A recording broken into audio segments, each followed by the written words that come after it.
Hello everybody, welcome back once again to the Lost Odyssey walkthrough. Alright, so we are once again back in the ancient ruins, trying to hunt down the Truki Queen. And so, yeah, so we'll just keep doing that.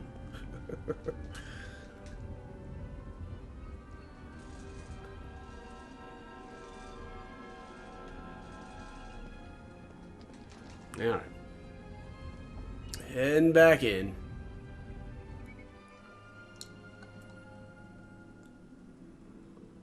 Lunar Palace. I don't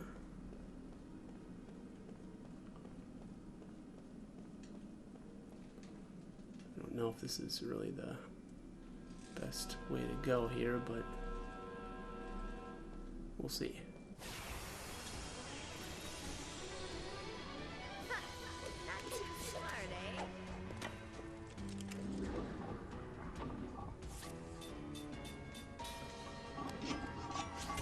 Going to just continue to flee because I don't want to deal with these turkeys. Now, if I were to actually get into some battles with the money enemies, I would hang around, but since I'm not.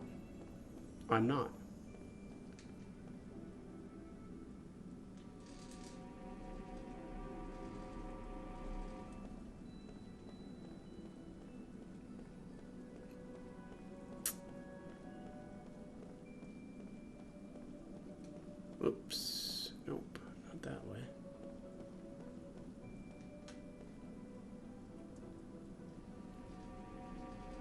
Oh, I see it. I actually see the Truki already. It's down below us. Man, I can't believe how far in we are, or have to go to do this. I mean, I can, but it's just annoying.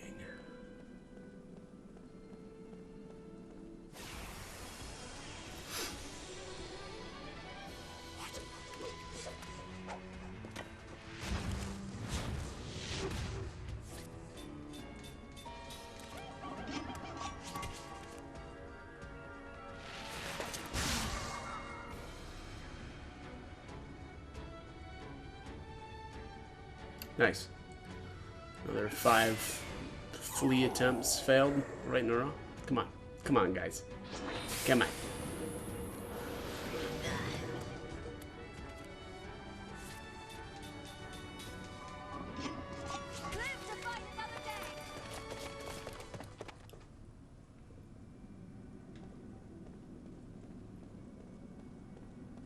There we are. Okay, let's take a look here. I don't know that I'm that worried about my heels, but alright, that looks good enough.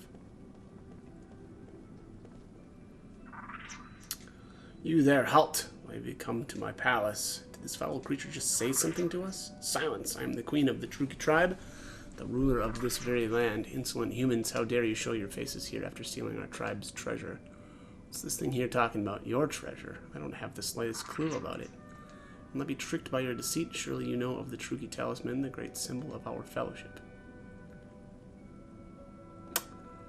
Okay, well, apparently I need to fucking run around and get into a battle with some Trukis and have them fucking steal this stupid talisman.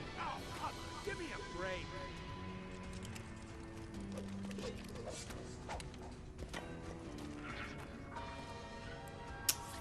All right.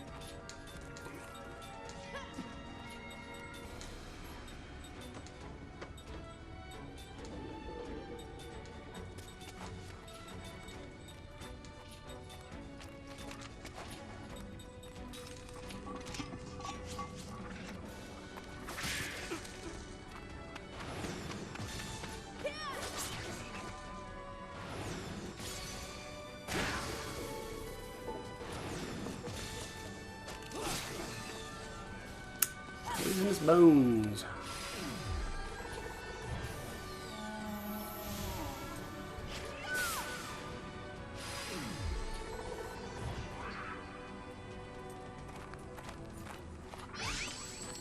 There it is. Alright. Sweet diggity. Now I can go fight her.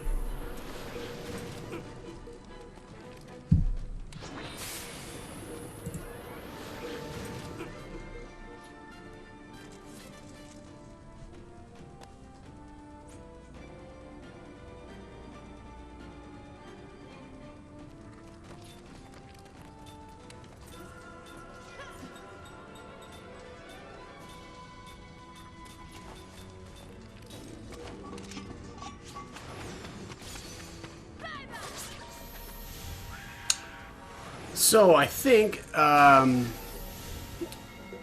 first item Atruki stole from me was a power drink, and then I got one of my accessories I think got stolen, and then the Atruki talisman there. So Seth absorbed or learned to absorb magic. All right, let's get that equipped.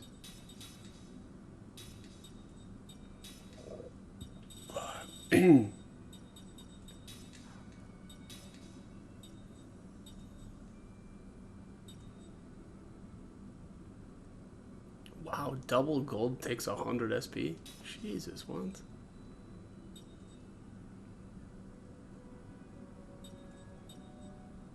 I don't even know what this is. Special accessory. It's probably more useful, though, than either of these.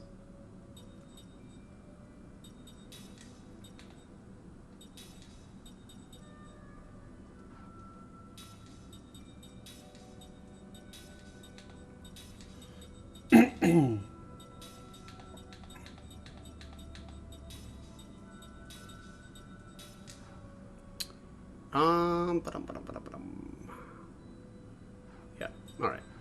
All right. Let's just do this now. Cannot escape from my grasp, human. I know you snuck into this palace to steal my treasure. A foolish mistake, and also your last. Wait, what?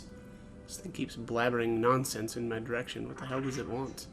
Silence! The talisman my people have returned to me is the undeniable proof of your guilt. Troops assemble. Show this rabble the strength of our fellowship. Looks like we're fighting our way out of this one. Get ready. Okay.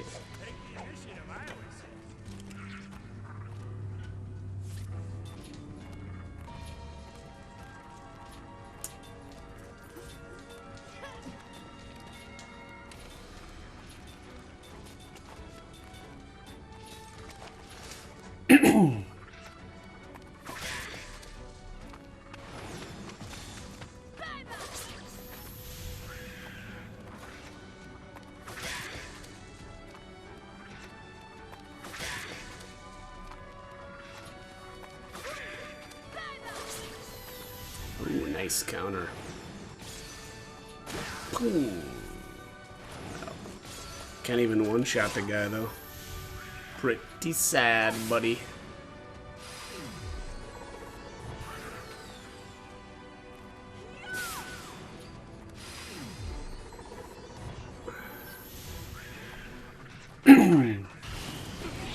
Nice.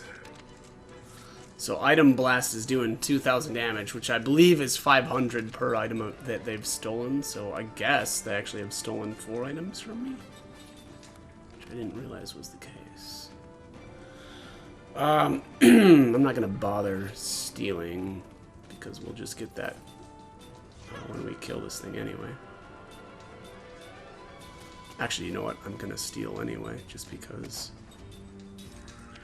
Zed's not gonna be doing much anyway. So.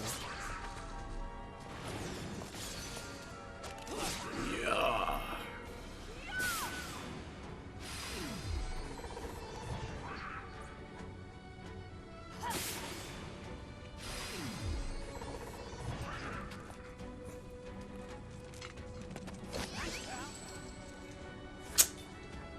Big fail.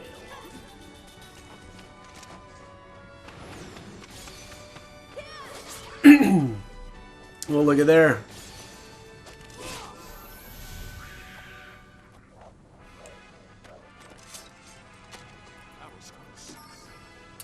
Purgatory ore, brass key. Seth learned to double back.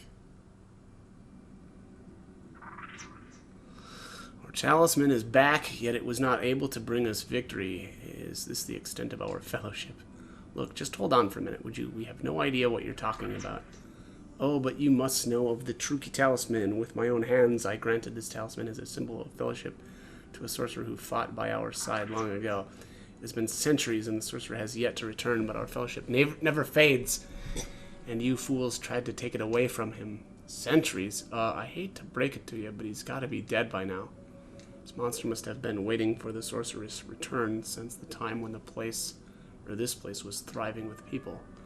My queen, it is possible that your dear friend has already passed away. The people of this world do not live for so long, I'm afraid. Lies, you conspire to deceive me again. She's telling the truth. Go outside and see for yourself. This nation's been in ruins for centuries. Is that so? Then my friend is no longer alive? I shall place my trust in you then, humans. I have no reason to hate you any longer. Farewell. She's gone. She's been waiting for centuries. Even if the sadness fades, the loneliness will still be there. It's a fate shared by anyone who outlives another. We'd better get moving too. Stolen items recovered. Okay, well good. I assume that means then that I got my diamond spirit band back. Yes. Okay, good deal.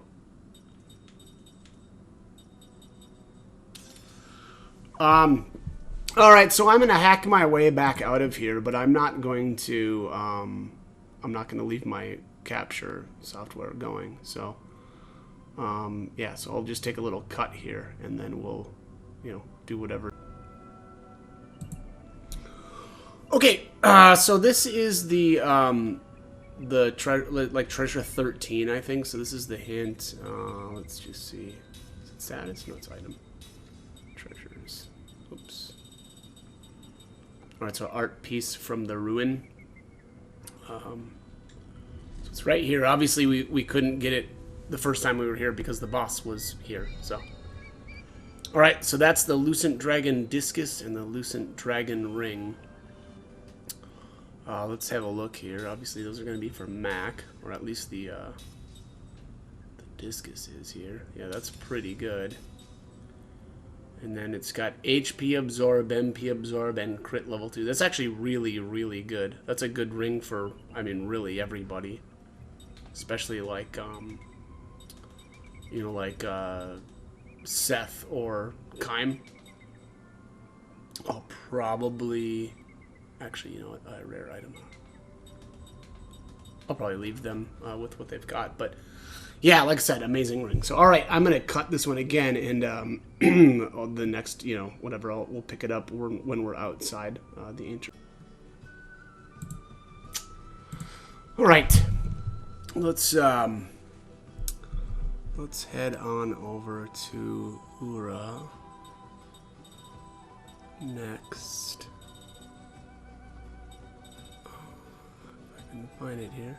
Here we are, City of Ura. Alright. Yeah, we've got some, all kinds of stuff to do here. We need to talk to, Myos, at the Great Gate, which I believe is here. Here we are. They say King Gongora has a secret chamber someplace where he conducts his experiments with magic. I have a friend with a few underground connections, but he told me that Gongora's got to have some kind of treasure inside there. Haven't heard from the guy lately, though, so probably got too hot for him in the city, if you know what I mean. I doubt he actually tried sneaking into that room, but... Alright, treasure is hidden in Gongora's secret research lab. Alright, and then we've got somebody here. Yeah, here we go. My pals and the security force are on edge right now. It's getting hard to work with them. Can't blame them, I suppose, with the Goatson army attacking the capital and all. Thanks to the Wall Massacre, we're desperately short on personnel. I haven't been home in ages. I just wish I could at least get a letter off to my family. Say, you're headed for town, aren't you? Could you deliver a letter to my family for me? Thank you. My father, Carlin, is in the station square near the Royal Palace, I think. Tell him it's from me, all right. Okay, so let's Let's head on inside here. Oh, hang on. Let's see if I can take the taxi somewhere. This would be better. Yeah, let's head into the castle station.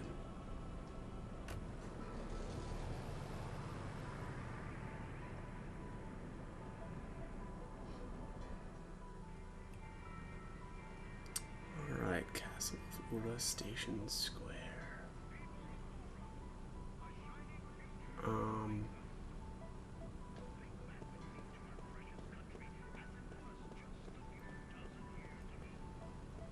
Is this just the...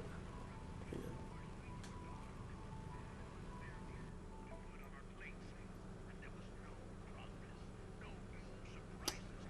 Here we are.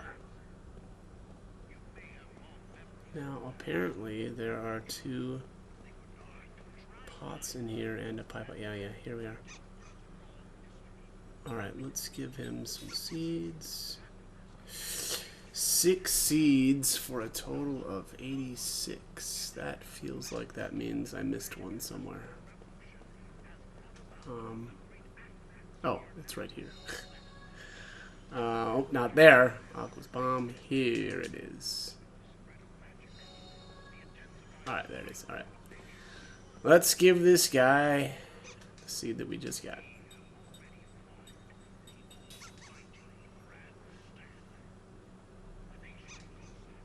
Alright, up to 87. We're getting there. We are almost there. Alright, so let's head back where we came from here. Ouch. Alright, so we're at the station square. We need to loot some chests, which are right here. Seed obtained. And 3 adamantine ore.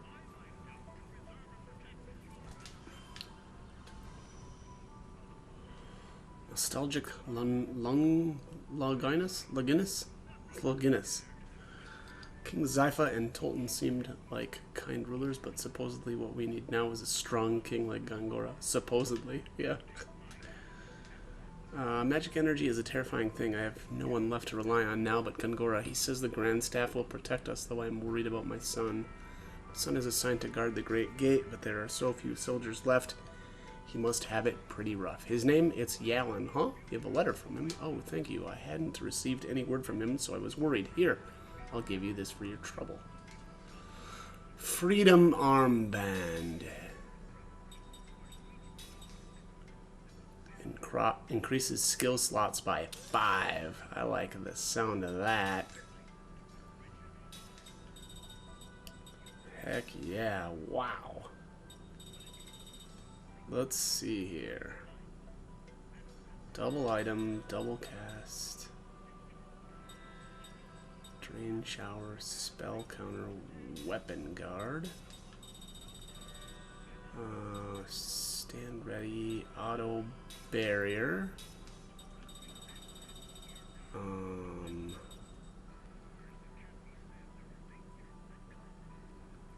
Let's see, counter up. Do I have counter even equipped? I don't. I should probably equip. There it is, counter. All right, we'll end with lucky magic. Or lucky 0 magic damage.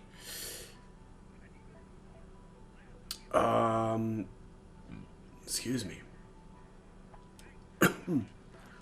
Alright, let's head to the east. Oh, I recognize this spot. So yeah, we couldn't get to this side of the street before because of, well, whatever, I guess storyline reasons. The founding king of Ura came to the light in the Age of Darkness, bringing his benevolent leadership to the vast landscape. He constructed the royal seals and placed them all over the world as a rite of passage for anyone who claimed the crowns of future kings. Yeah, I would like to hear about the royal seals. That one of the royal seals is hidden in a mansion somewhere in Ura. Finding it is the path to the knowledge of the ancients. Oh, interesting. So I wonder if that guy... I mean, I don't... Kind of tempted to talk to him more, but I'm guessing that guy's would keep giving us hints. Again, that's an assumption. I don't know for sure if that's the case, but you know, it's gonna be easy to find them anyway. So all right. Anyways, let's head to the north here. Oh, what's this? No, nothing. Lame. Alright, calm looking Kusun. Look, you see that hole? That was made by a Goatson tank. My cousin was seriously wounded by that Goatson attack. I'll make them pay for this. Oh, a dream! Wow, we haven't had a dream for a long time. Alright. Dream has been revealed. Well, let's dream.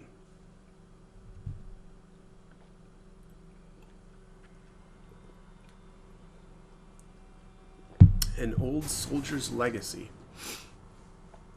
Kym spent the entire summer surrounded by a fence that towered over him. He was trapped in a prisoner of war camp.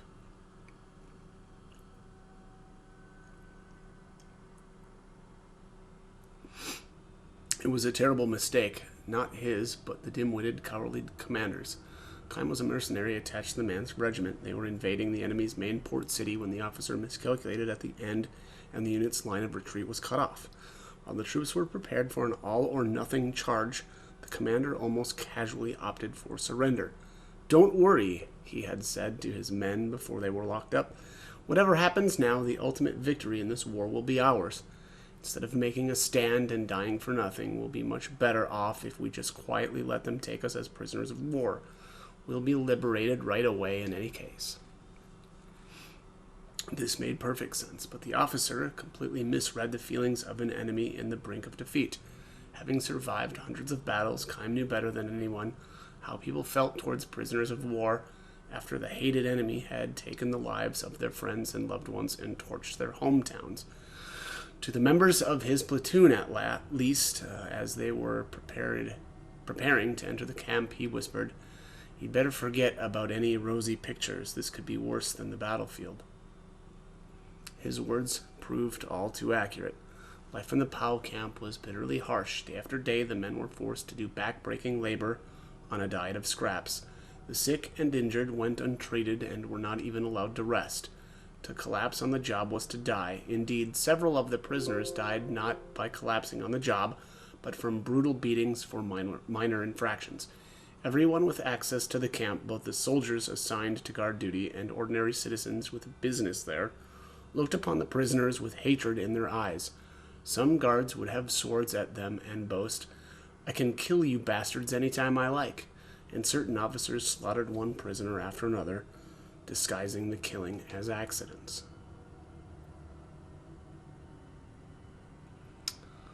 Even as they tormented the prisoners, such men were suffering the deaths of their families and friends in the war and spending their days in fear of the coming invasion. The camp was a place ruled by hatred and revenge, but also a place shrouded in uncertainty and fear of the day when the captives would become their captors. This tense, complicated atmosphere ate away at the spirits of all, friend and foe alike.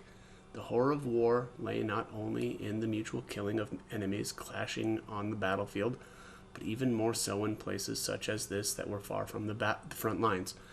Kym knew this with every bone in his body. A month passed after the platoon entered the POW camp. The enemy troops were thoroughly exhausted. The fall of the capital was said to be imminent. In spite or because of that, life in the camp was worse than ever. The tasks assigned to the prisoners were even crueler than before, and their diet, which was meager enough to begin with, fell below the level needed to sustain life. The military guards bullied the prisoners as if for their own amusement, wounding them and mistreating them with fatal consequences.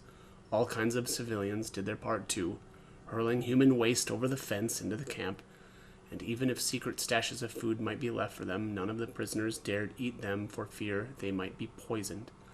Hatred climbed to unseen heights. To one prisoner who moaned, "Why are you doing this to us?" a guard spat out the answer, "It's just what your country is doing to us." And it was true. All the young men of the enemy country were being sent into battle, where most of them were being killed. Whole towns had been burned down and transformed into rubble. While the soldiers assigned to guard duty knew that defeat in the war itself was certain, they continued to be victors where the POWs were concerned. And while the captured soldiers believed in the victory of their fatherland and waited for the day when their comrades would rescue them, they continued to be vanquished among victors. The moans of the POWs could be heard throughout the camp. When is this war going to end? The war doesn't have to end. Just let them get us out of here. Have we been abandoned by the fatherland? Kime kept offering the same advice to them again and again. Be patient, he would say. Don't give up hope. Kime knew everything there was to know about war, and so he realized what was happening now. The fatherland's supreme commanders were trying to bring down the capital first and leaving the fall of his military port city for later. The POWs had, in fact, been abandoned. The commander-in-chief would no doubt say, for the sake of a great victory, we cannot let ourselves be concerned about a small setback. And he would be right. But precisely because he knew he would be right, Kime could not convey this to the prisoners, who firmly believed that their side was trying their best to rescue them. One POW after another made plans to escape, and for every one of those there was an informant who exposed his plan to the guards. Both types of prisoner had the same thing in mind, to save himself alone. No one could be trusted. There were even some informants who made up phony escape stories about perfectly innocent men just to put themselves in a little better position with the guards. The only thing awaiting such traitors when the war finally ended would be the revenge of their comrades. As much as they understood this, all they could do was ingratiate themselves with the guards so as to secure their momentary safety. The fence was not the only thing surrounding the POWs. It was not just their bodies, but their minds that had been taken captive. In addition to the ones who died from illness and injury, were increasing numbers of those who ended their own lives after a period of mental suffering. Be patient. Don't give up hope. Kime's words gradually ceased to make an impression on anyone. After the men had been prisoners of war for 2 months, a new guard took charge of Kime's barrack. In place of the young warrior who had been guarding them came an old soldier. His name was Jemmy. When he introduced himself to the men, he remarked with a grim smile, "Things must be getting pretty desperate if they're calling up an old goat like me." The young guard had been sent to the front lines. This probably meant that the battle for the capital had entered its final phase. "I tell you, this war is almost over. In another month, you young fellows will be on the other side of the fence and will be locked in here. Our positions will be completely reversed." Jimmy needed no prompting from the POWs, and his voice contained none of the hate-filled agitation of the young guards. "All you fellows have to do is hang in there a little longer, be patient, and not give up hope."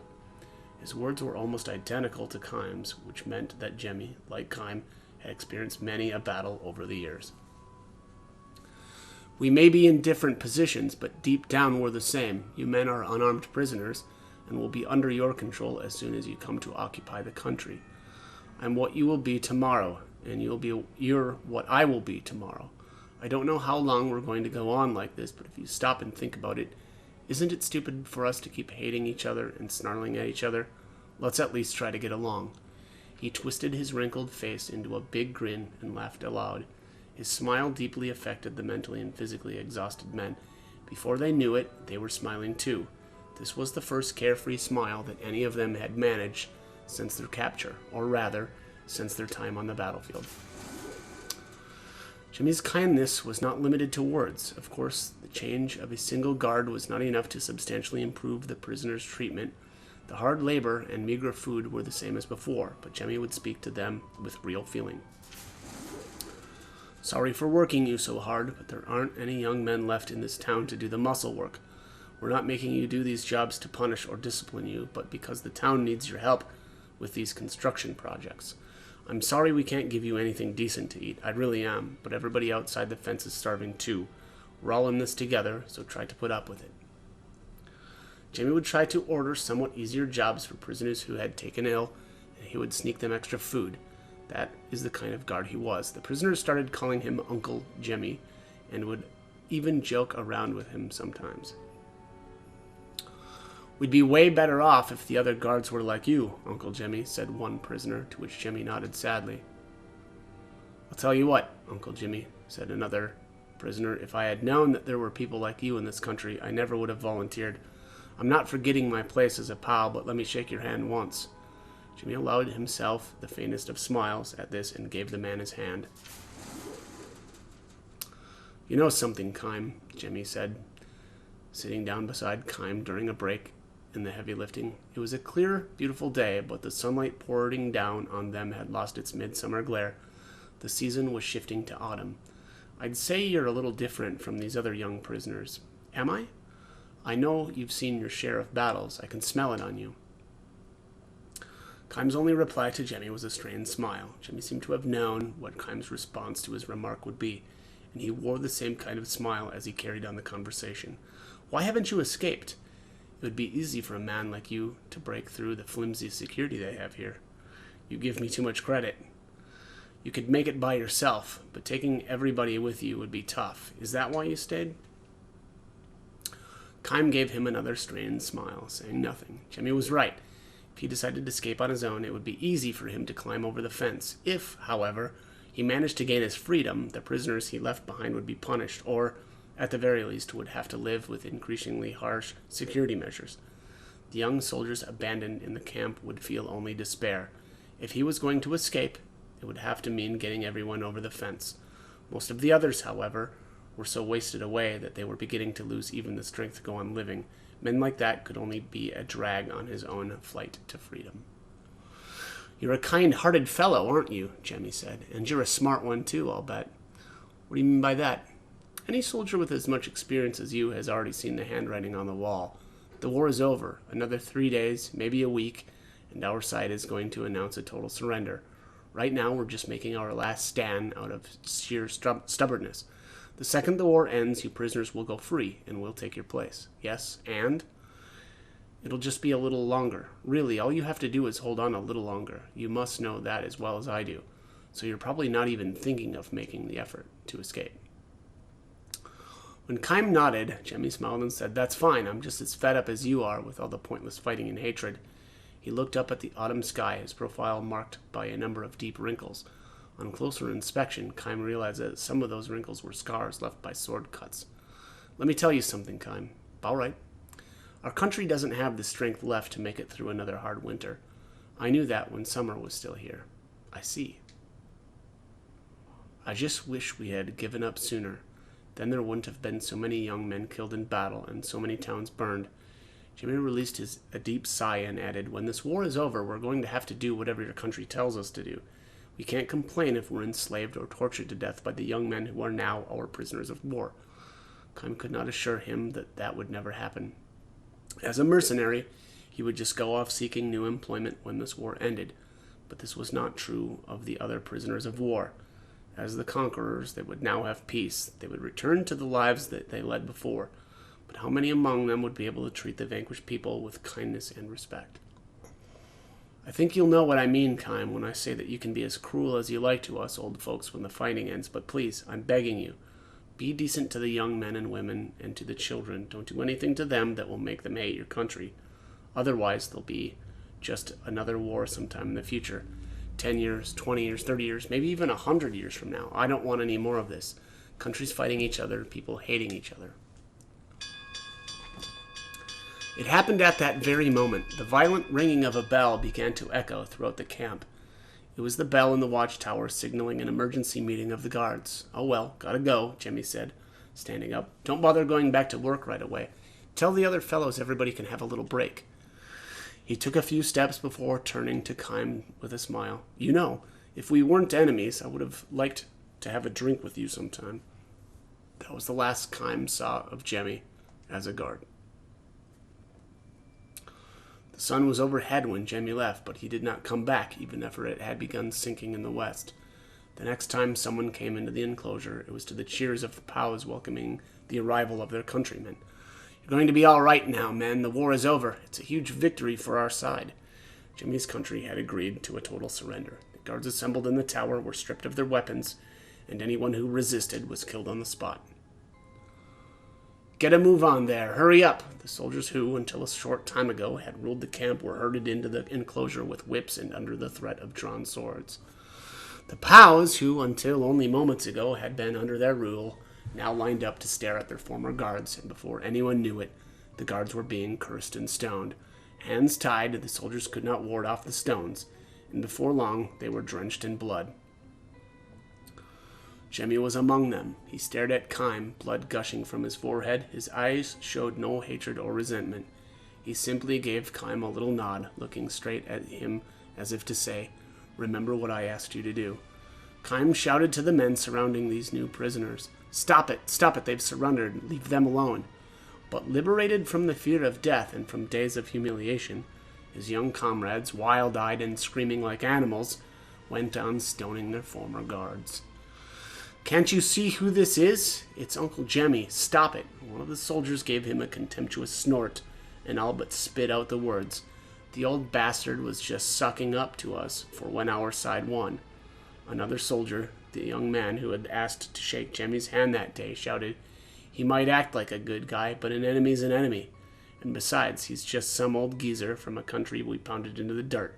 He threw another stone at Jemmy. Kime's shouts did no good. He started grabbing hands that were ready to hurl stones and smashing people in the face, but no one would listen to him. The commander of the troops that had galloped to the rescue just grinned and said, Good, get it out of your system," and he handed swords to the unarmed men. "Kill them all and raise some victory cries while you're at it. Think of the humiliation you endured as prisoners. Now's the time to get even." "No, stop it," Kime shouted. "The war is over." "Wait, I know you. You're a mercenary. You're just spouting a lot of nonsense. A few good sword thrusts could shut that mouth of yours." The commander's aides took this as a signal to surround Kime. "Don't waste your time on him, men. Warriors of our beloved fatherland. Kill these soldiers first, and then we can attack the town. Set fires, take the women. We won this war. This town, this country, everything belongs to us now." The commander laughed aloud, but in the next moment his smile turned into a grimace. His aides were falling to the ground. Kime had grabbed a sword from one of them, and now it flashed in his hand. "Traitor! Someone take him down!" Kime swung around and started for Jemmy. But it was too late. The soldiers were already slashing wildly at the former guards who had no means to defend themselves. Standing amid the hellish scene of human butchery, Kime saw it happen. The old soldier, who had been kind because he knew all too well the link between war and hatred, fell to the ground without uttering a word. A hateful blade thrust into his back.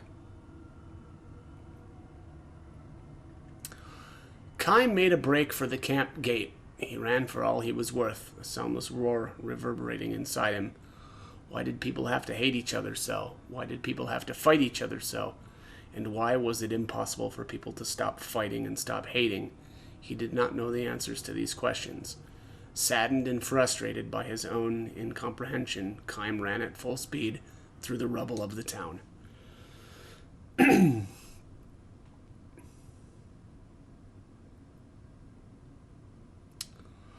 100 years pass by.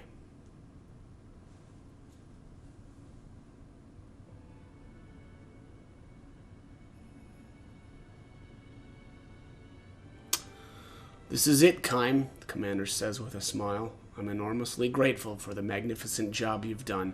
You can name your own reward when this war is over. The last great offensive is about to begin. This should bring the war to a close.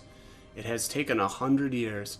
After all these long years as a vassal state, the country that lost the war the year Kime was a prisoner had raised its banner against the ruling power under which it endured such suffering in the last war. The defeated country has spent 100 years nurturing its hatred for the ruling power, passing the hatred down from parent to child to grandchild. The country that won the war 100 years ago was too filled with a ruler's arrogance and insensitivity to notice what was happening. The only things that it has handed down from parent to child to grandchild are the scorn and contempt for the inferior country under its sway. This war ends with almost disappointing ease. The results are the exact opposite of the war 100 years ago. No one knows on which side the goddess of victory will smile. if yet another war occurs 100 years from now. All right, Kaim, name your reward. Kaim answers the commander's question softly. I don't need anything. Why not? It's true that you're a mercenary, but you far outdid the regular troops. Our country wants to show its appreciation for your efforts. If that's how you really feel, I'd like you to promise me one thing. What's that?